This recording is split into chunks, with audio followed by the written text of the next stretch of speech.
제가 조금 전에 우리 남촌 골프장 가서 전 직원 예배 인도하고 조금 전에 왔는데 코로나 때문에 거기서도 이제 전 직원이 다 모여서 예배 드리기는 거의 2년 만에 드렸어요. 그 전에 인원 제한 때문에 이렇게 몇 명, 뭐 15명 이렇게 모여서 예배 드리고, 또 아주 극심할 때는 아예 그냥 예배를 못 드릴 때는 제가 동영상으로 설교를 찍어서 보내어서 자기들이 보고 했는데, 거의 2년 만에 이제 전 직원들이 다 모여서 하기는 2년 만에 아주 그 예배당에 꽉 찼어요.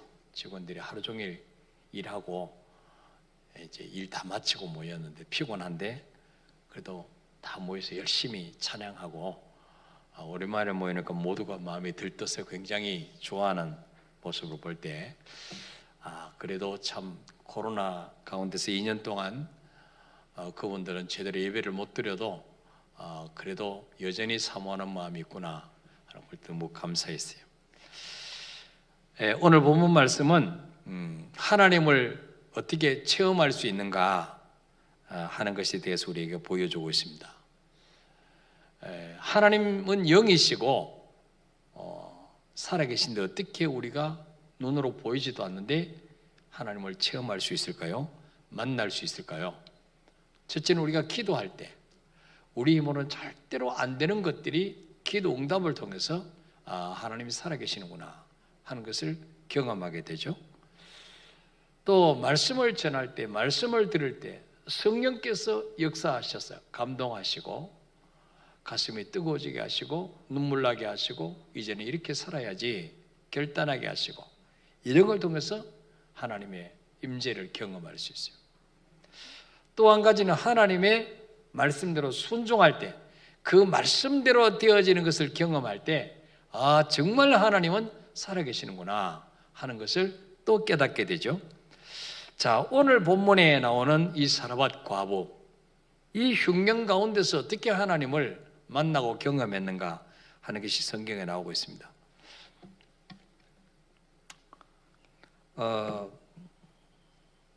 이 아합 왕 때 엘리야가 선지자로 이제 일을 했습니다.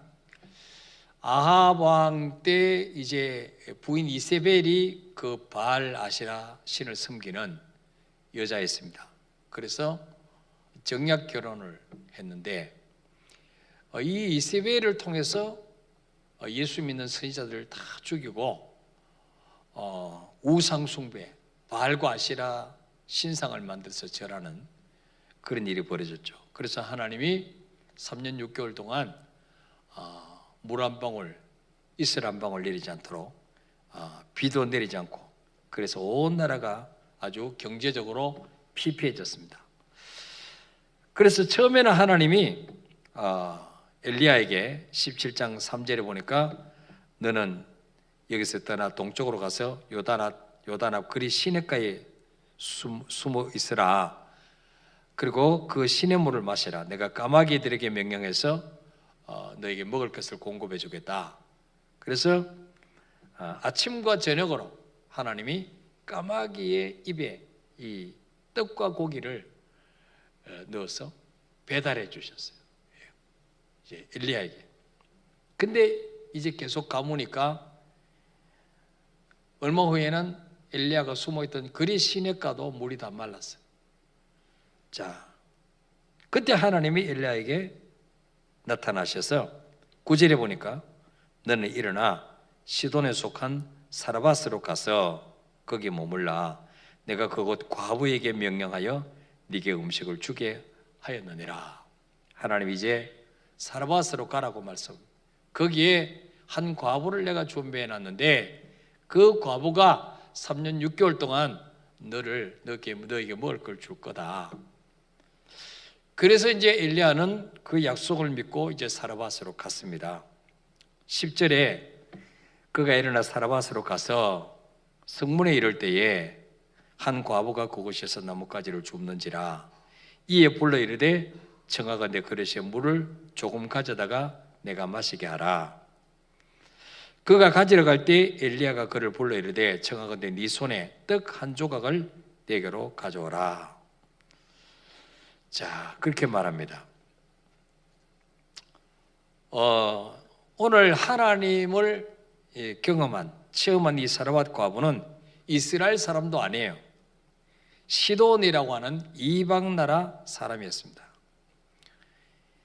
이 시돈은, 이 사르밧은 지중해 연안 북쪽 지방의 아주 조그만 동네입니다.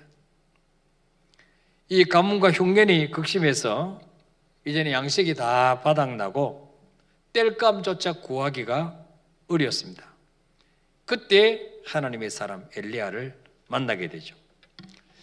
이 선지자 엘리야는 그 여인을 만나자마자 하나님을 체험하는 신앙의 원리를 가르쳐 줍니다.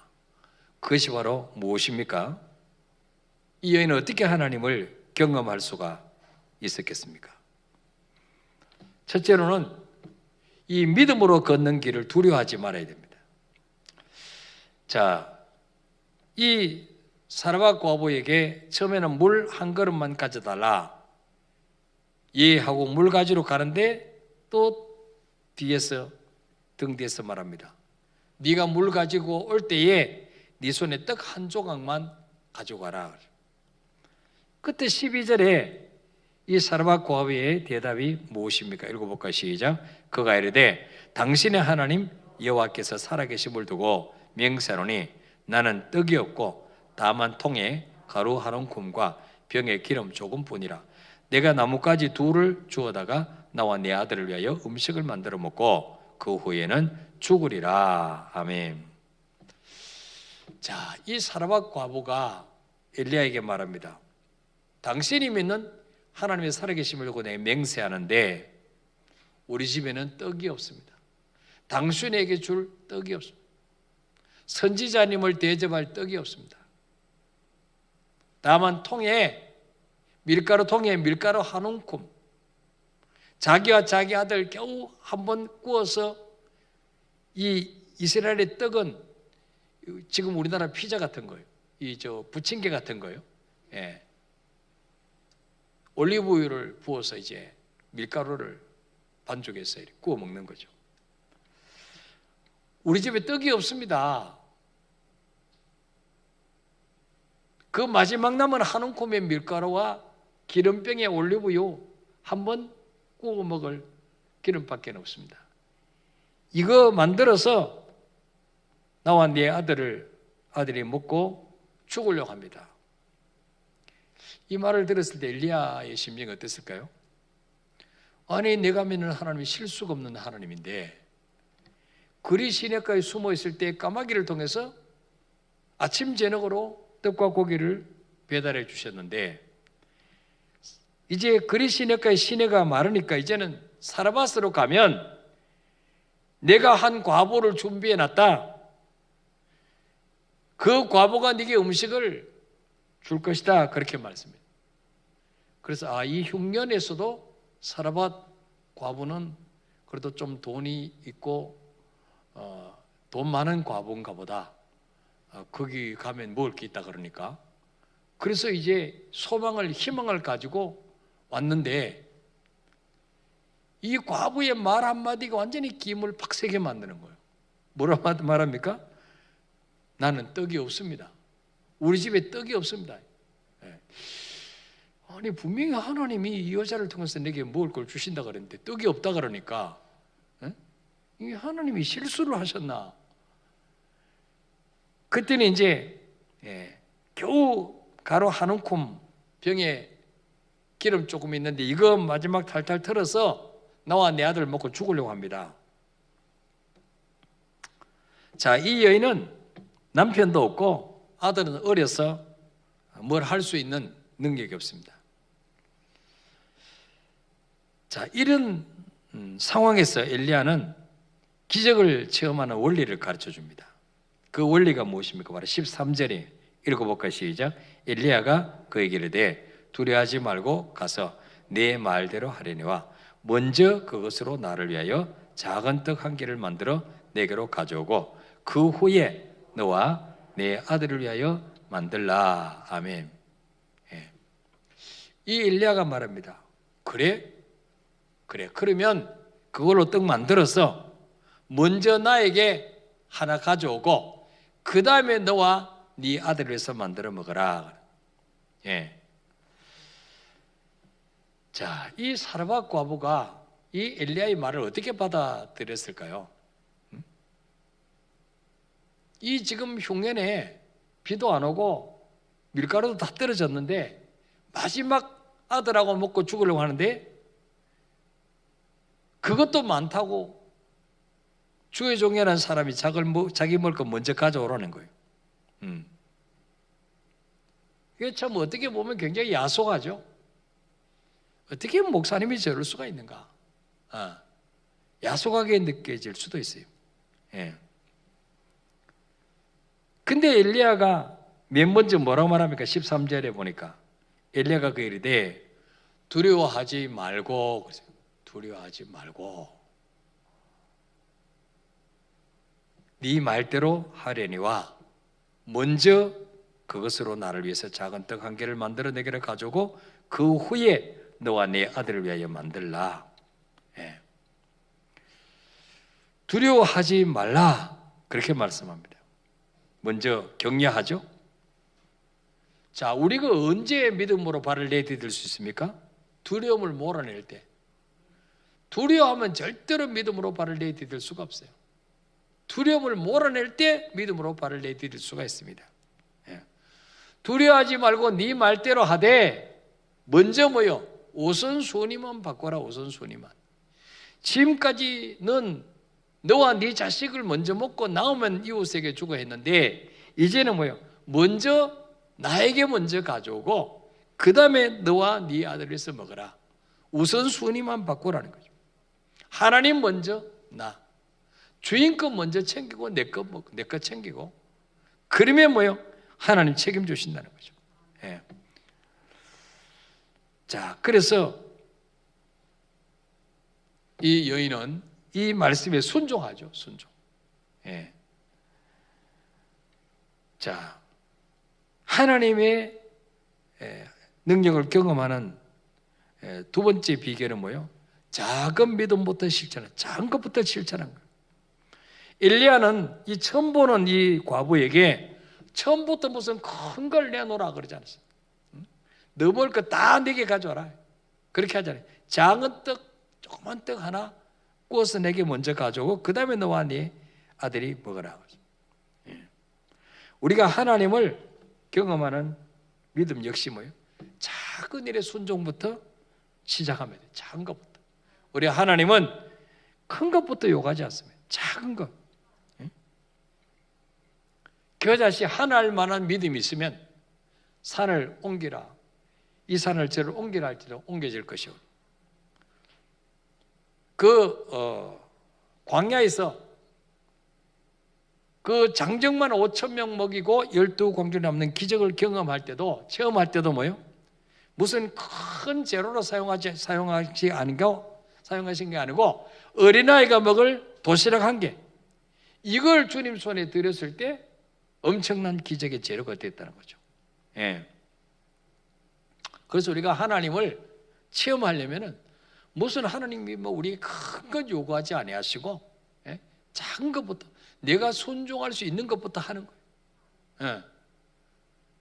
그러면 그게 하나님 일하심을 경험하게 된다는 거죠. 예.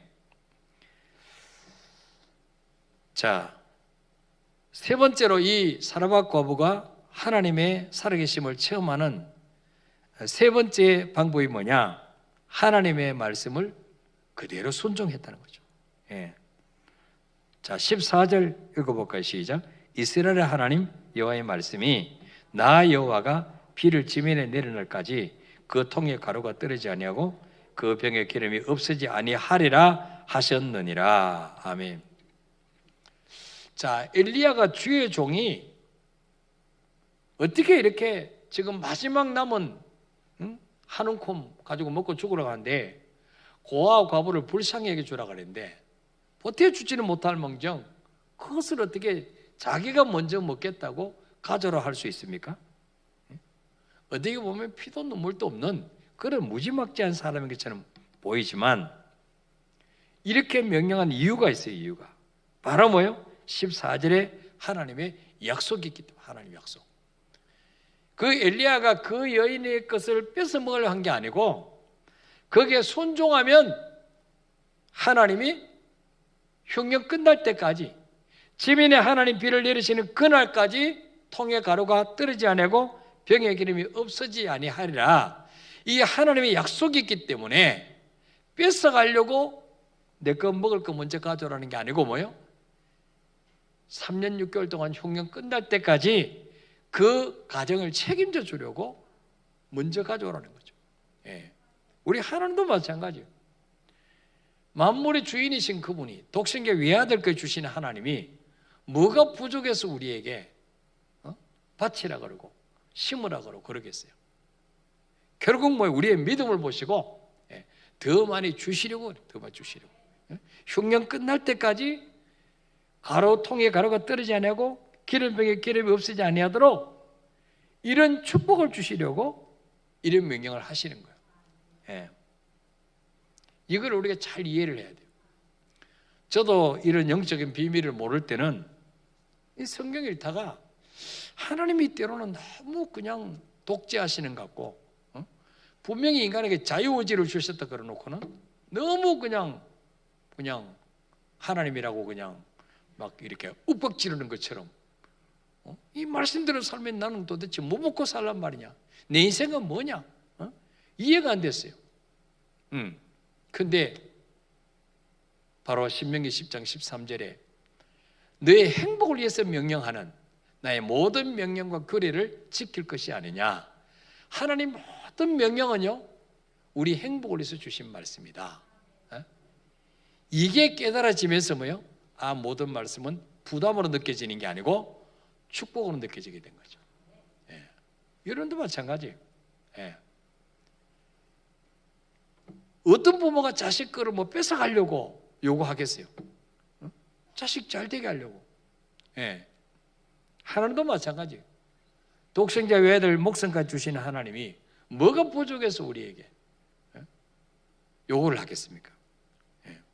말씀대로 순종하는 자에게, 말씀대로 순종한다는 말은 뭐예요? 하나님을 신뢰한다 그 말.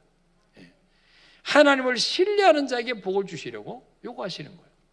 믿습니까 여러분? 그러니까 절대로 하나님을 신뢰하지 못하면 순종할 수가 없어요.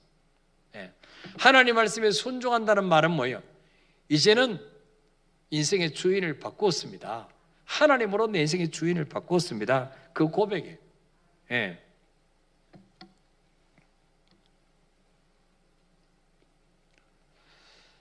자, 이 엘리야는 먼저 나먹을 거 가져오면 하나님이 비를 지면에 내는 날까지 통에 가루, 기름, 병에 기름 없어지지 않도록 책임져 주시겠다 약속했다. 뭐 어떤 방법으로 떨어지지 않게 하시는지 그거는 자기도 알 수 없어요. 그냥 하나님의 명령을 그대로 선포하는 거예요. 어떤 방법으로 가루를 채워주실지, 어떤 방법으로 기름을 채우실지 그거를 사람과 고백에 설명해 줬으면 더 순종하기 쉽겠죠. 그런데 그런 건 전혀 설명해 주지 않았어요. 하나님의 말씀이 이렇게 약속했으니 너 그 말씀 붙들어 봐라, 믿어봐라. 그랬더니 뭐예요? 15절에 그가 가서 엘리야의 말대로 하였더니, 엘리야의 말대로 하였더니 이 사르밧 과부의 위대한 점이 그것입니다. 이 흉년 끝날 때까지 다른 집은 먹을 것도 떨어지고 물도 떨어지고 다 떨어졌는데 이 사르밧 과부의 집은 어떻게 흉년 끝날 때까지 가루가 떨어지지 않고 벽에 기름이 떨어지지 않냐? 바로 뭐요? 하나님의 말씀을 신뢰하고 순종했기 때문이다. 순종했기 때문에. 그래서 여러분 15절에 그가 가서 엘리야의 말대로 하였더니 그와 엘리야와 그의 식구가 여러 날 먹었으나 여호와께서 엘리야를 통하여 하신 말씀같이 통의 가루가 떨어지지 아니하고 병의 기름이 없어지지 아니하니라 그랬어요. 예. 여기 15절에 엘리야의 말대로 하였더니 16절에 여호와께서 엘리야에게 하신 말씀 같이 되었단 말이에요. 그러니까 하나님 말씀은요, 천지가 없어지는 1점도 변하지 않고 반드시 이루어집니다. 이걸 믿어야 돼요. 예. 자, 우리는 뭐예요? 받는 것만 복인 줄 알아요. 그래서 자꾸 주시옵소서 주시옵소서. 근데 하나님은, 예수님 뭐랬어요? 주는 자가 받는 자보다 더 복이 있다. 누가복음 6장 38절에도 주라 그리하면 너에게 줄 것이니 곧 누르고 흔들어 넘치도록 안겨 주리라. 예. 고린도서 9장 10절에도 심는 자에게 씨와 먹을 양식을 주시니가 너희 심을 것을 주사 풍성하게 하시고 너희 의의 열매를 더하게 하시니, 심는 자에게 먹을 양식도 주시고 실컷 먹고 또 종자로 쓸 수 있는 씨앗도 주신다는 거죠. 예. 근데 이거 종자 이거 먹어버리면은 종자가 없잖아요. 그래서 뭐예요? 먹을 거 먹지 않고 심으면 먹을 양식도 주시고 뭐요? 또 다시 심을 수 있는 종자도 주셔서 풍성하게 하시고 너희 의의 열매를 더하게 하시리라 그랬어요. 예. 그래서 여러분, 이 기근 가운데서도, 이 코로나 가운데서도 하나님의 기적을 경험하는 방법은 동일한 원리입니다. 동일한 원리. 예. 믿음으로 발을 내야 되는 것을 두려워하면 안 됩니다. 그리고 뭐요? 말씀을 읽는 가운데 듣는 가운데 하나님께서 감동하실 때 큰 것부터가 아니라 작은 것부터 실천해 보는 거죠. 예. 하나님 모든 말씀은 지식적으로 알라고 주신 말씀이 아니고 순종하라고. 순종할 때 하나님의 축복이 이루어진다. 예. 순종하라고 주신 말씀. 그래서 작은 것부터 하나님 약속을 꼭 붙잡으시고 순종하심으로 말씀대로 되어지는 것을 날마다 경험하며 살아가는 저 여러분이 되시기를 축복합니다. 자, 우리 찬양하고 기도하겠습니다.